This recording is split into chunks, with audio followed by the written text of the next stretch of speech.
नमस्कार मैत्रिणींनो. तर आजच्या व्हिडिओमध्ये आपण बघणार आहोत सुंदर अशी ब्लाऊजच्या गळ्याची डिझाईन. तर त्यासाठी बघा मी अस्तरच्या कपड्यावर इथे पाठीमागच्या भागाची कटिंग करून घेतलेली आहे. तर माझ्या ब्लाऊजची उंची आहे 14.5 इंच, गळा आहे 9.5 इंचाचा आणि शोल्डर मी घेतलेला आहे 5.5 इंच. 9.5 म्हणजे 38 साईजचा हा माझा ब्लाऊज आहे. तर 9.5 इंच आणि 1.5 इंच एक्स्ट्रा मी मार्जिन घेतलेली आहे आणि अशा पद्धतीने गळ्याचा आकार दिलेला आहे. साधा सिंपल पान गळा आहे, पण खूप सुंदर डिझाईन तयार होणार आहे. तर त्यासाठी व्हिडिओ शेवटपर्यंत नक्की बघा. तर बघा इथे गळ्याची माझी कटिंग झालेली आहे आणि हा जो आकार आहे ना तो एक्स्ट्रा हा बघा, तर तो तिथे आपण पॅच बनवणार आहोत. तर तो मी कट करून घेते. एवढा हा आहे अस्तरचा कपडा, त्याच्यावरती आपल्याला पॅच बनवायचा आहे. बघा अशा पद्धतीने सुंदर असा गळा तयार होणार आहे. तर आता जो अस्तरचा कपडा आहे त्याला आपण कॅनव्हस त्याच मापाचा कट करून घेऊ. म्हणजे कॅनव्हसचा जर वापर केला गळ्यासाठी तर खूप छान फिनिशिंग येते. तर बघा अशा पद्धतीने मी पानगळ्याचा आकार दिलेला आहे आणि साईडने एक्स्ट्रा असा कट करून घ्यायचा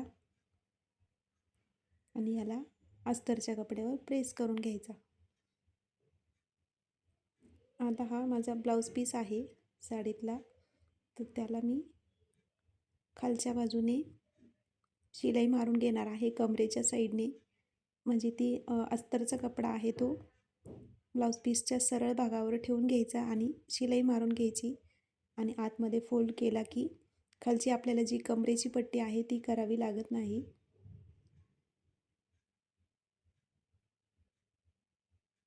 ही माझी शिलाई मारून झालेली आहे आणि एक्स्ट्राचा जो कपडा आहे तो कट करून घ्यायचा आणि अशा पद्धतीने बघा आतमध्ये अस्तरचा कपडा फोल्ड करायचा आणि त्याच्यावरती दाब शिलाई देऊन घ्यायची म्हणजे व्यवस्थित बसतो तो.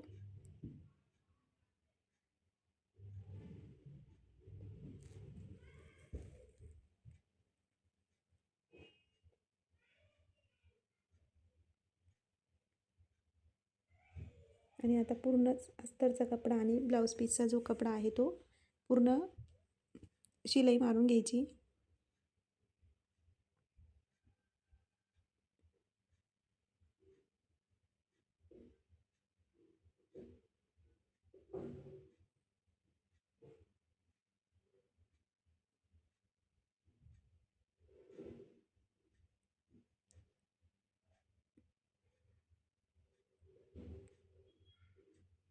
गळ्याचा आकार तुम्ही तुमच्या ब्लाऊजच्या उंचीनुसार किंवा म्हणजे जसा मोठा पाहिजे तरी घेऊ शकता. जसा जेवढा आपल्याला गळा पाहिजे तेवढा लहान मोठा तुम्ही करू शकता.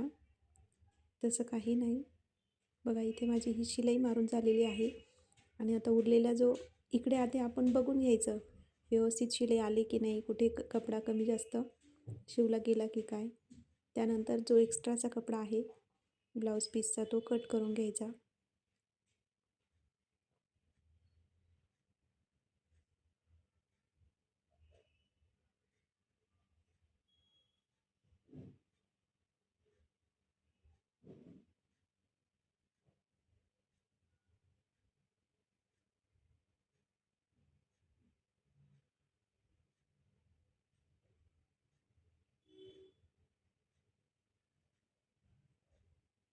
बघा असे पण आणि आता हा जो कॅनव्हास आहे तो मी अस्तरला प्रेस करून घेतलेला आहे आणि साईडने त्याला शिलाई मारून घेतलेली आहे आणि तो आपल्याला आता गळ्याला लावायचा आहे. तो बघा इथं सेंटर आहे गळ्याचा, त्याच्यावरती हा अशा पद्धतीने ठेवून घ्यायचा.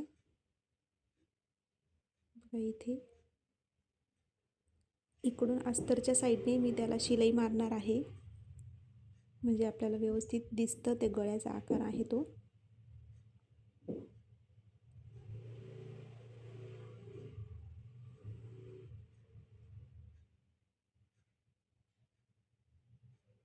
पिनअप करून घ्यायचं म्हणजे आपल्याला शिलाई मारताना जास्त हे होत नाही, कपडा सटकत नाही,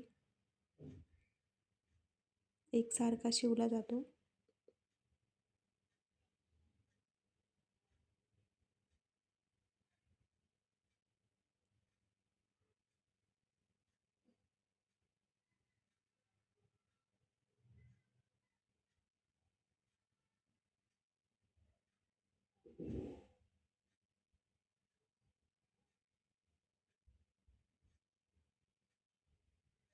इथे गळ्याचा आकार देताना व्यवस्थित शिलाई मारायची त्याला.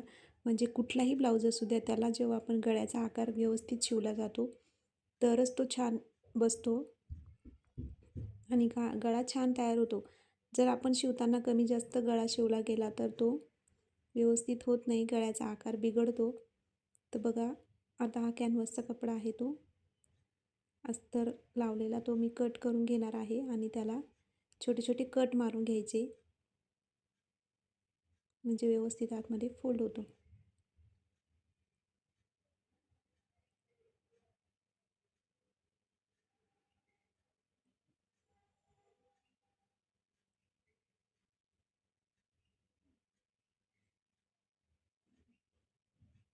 आतमध्ये फोल्ड करून घ्यायचा आणि त्याला शिलाई मारून घ्यायची वरतून.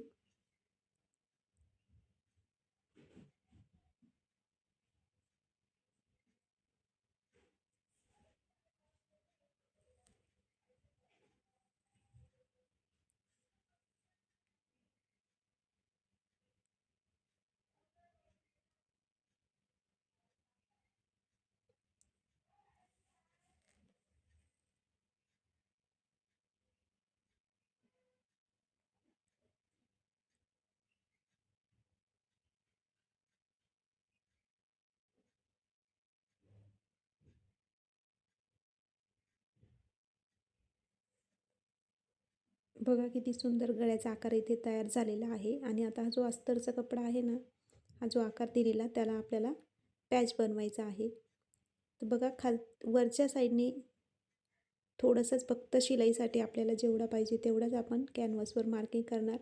बाकीचा थोडा एक्स्ट्रा घेणार आपल्याला आतमध्ये कपडा शिलाईसाठी लागणार म्हणून. आणि हा जो काठ होता माझ्याकडे उरलेला ब्लाऊज पीसचा, म्हणजे सिंगल काठ येत होते, आलेला होता पीसला, तर त्याच्यातून स्लीव्ज काढून हा एवढाच काठ उरलेला आहे. तर त्याचा आपण इथे पॅच बनवणार आहोत.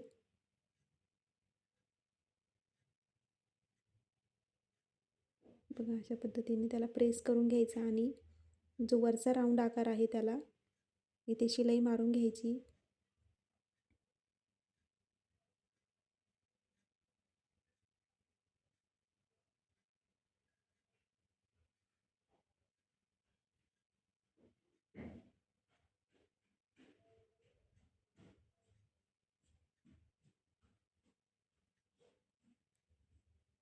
हे बघा, अशा पद्धतीने आपला इथे पॅच पण तयार झालेला आहे. साईडचा जो कपडा आहे तो फोल्ड करून घ्यायचा.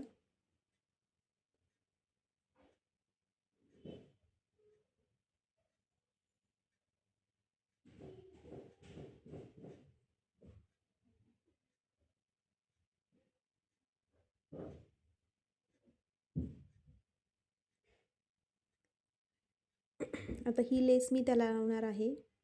हा लेसचा तुकडा माझ्याकडे उरलेला होता, जे आपण हाताला लटकनची लेस लावतो त्यातलाच हा तुकडा उरलेला आहे.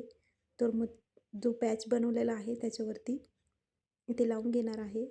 तर जेवढा आपल्याला पॅच लावायचा आहे तेवढी मार्किंग करून घ्यायची. बघा एवढी, आणि जिथे मार्किंग केली आहे तेवढ्या भागाला मी इथे हे लेस लावून घेणार आहे. आणि ही लेस लावताना लक्षात घ्या, इथे सिंगल दाब्याचा मी वापर केलेला आहे, जेणेकरून त्याचे जे मणी आहेत ते तुटणार नाही आणि लेस सोपी जाते लावायला. आणि हे एक्स्ट्राची आहे तिथे दोऱ्याला ती गाठ मारून घ्यायची, म्हणजे जे मोती आहेत ते निसटत नाही बाकीचे उरलेले.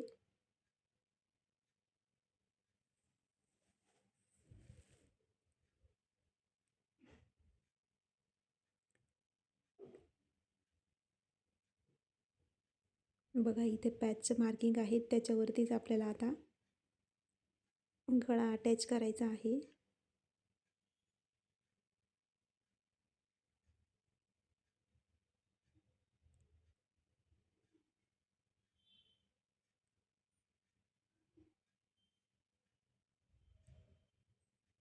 हे बघा, अशा पद्धतीने आपला हा गळा इथे तयार होणार आहे.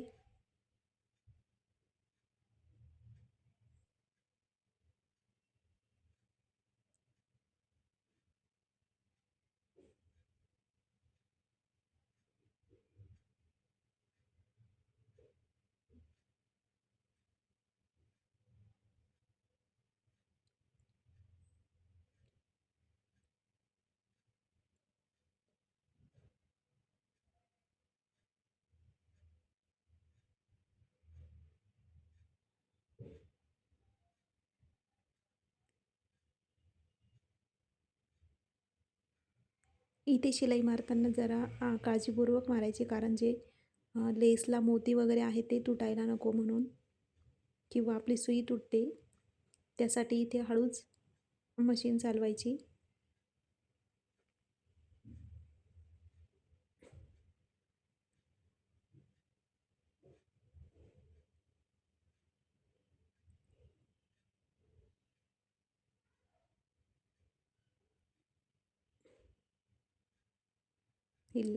पॅच माझा इथे लावून झालेला आहे बघा, एकदम प्रॉपर आणि व्यवस्थित लावलं गेलेलं आहे.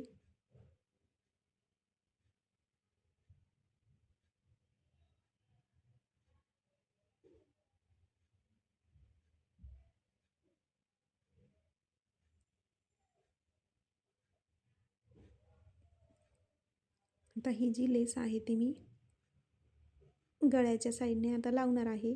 नुसता गळा प्लेन दिसतो म्हणून त्याच्यावरती ही स्टोनवालीच लेस मी घेतलेली आहे.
तर बघा इथे माझी लेस पण लावून झालेली आहे आणि किती सुंदर हा गळा तयार झालेला आहे. कसा वाटला ते कमेंट करून तुम्ही नक्की सांगा मला. आणि आतमधला जो आता हा पॅचचा जो एक्स्ट्राचा कपडा आहे तिथे हात शिलाई करून घेणार आणि टक्स घेऊन दाखवते तुम्हाला मी. बघा जिथे आपल्या गळ्याचा सेंटर आहे तिथून 4.5 इंचावर दोन्ही साईडने मार्किंग करून घ्यायचे आणि टक्स टाकून घ्यायचे. इथे आपण अस्तरचा कपडा आणि मेन फॅब्रिक खाली कमरेच्या साईडने अगोदरच शिलाई पलटी करून घेतल्यामुळे कमरेची पट्टी लावायची गरज नाही. तर बघा हा खूप सुंदर गळा तयार झालेला आहे आणि त्याला आता नॉड पण लावून घेणार आहे मी.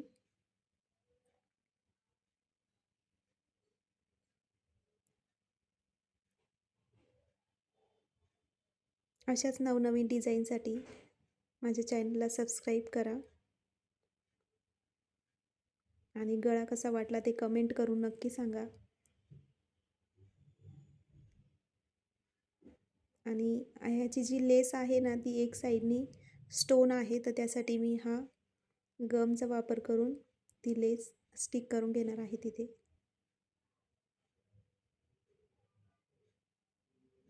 कारण ज्या स्टोनच्या लेस असतात त्याला एकच साईडने आपल्याला शिलाई बसते, एक साईडने स्टोन असल्यामुळे तिकडच्या साईडने आपण ही लेस अशी चिपकवून घ्यायची. बघा